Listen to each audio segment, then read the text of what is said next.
नमस्कार दोस्तों। बुखार और जुकाम में तुलसी से रोग को दूर करना।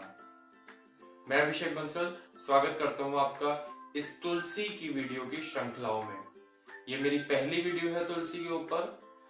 मैं हर वीडियो में ज्यादा से ज्यादा तुलसी से एक कोई भी बीमारी ठीक होने के ऊपर चर्चा करूंगा। साथ ही साथ तुलसी से जुड़ा कुछ इस तरीके का तथ्य आपके सामने रखूंगा जो आपको हैरान कर देगा। वीडियो के अंत में मैं वो तथ्य बताऊंगा।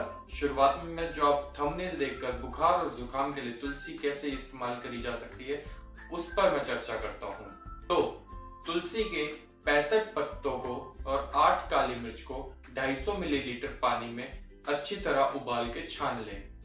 फिर इसमें दूध और चीनी डालकर चाय की तरह बना लें और चुस्की ले लेकर इसे पिएं। इससे आपका बुखार ठंडा और आपका जुकाम शांत हो जाएगा।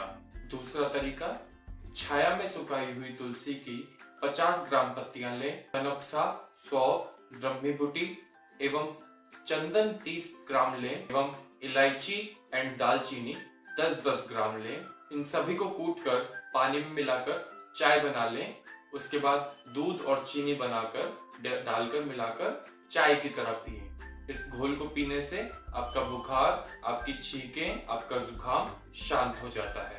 तीसरा और आखिरी टोटका, तुलसी के 15 पत्ते एवं 4 काली मिर्च को ऐसे ही खाने से बुखार और जुकाम शांत हो जाता है। अब तुलसी के बारे में एक खास बात। तुलसी को लोग अपने घरों में, बागों में, मंदिरों के आसपास खुद उगाते हैं, लेकिन जंगलों में तुलसी खुद ब खुद उग जाती है। तुलसी के कई प्रकार होते हैं, लेकिन इसमें सबसे उत्तम श्यामा तुलसी, जिसके पत्ते काले रंग के होते हैं। गुण और धर्म में दोनों में ही श्यामा तुलसी को सर्वोत्तम माना गया है। धन्यवाद इस वीडियो को देखने के लिए। और अगर आपको तुलसी और तुलसी से जुड़ी हुई और बातें सुननी है, जाननी है या इस तरह की और वीडियोस को देखना है तो कृपया करके इस चैनल को सब्सक्राइब जरूर करें। इस वीडियो को लाइक जरूर करें अगर आपको मेरे प्रयास पसंद आए हो। धन्यवाद।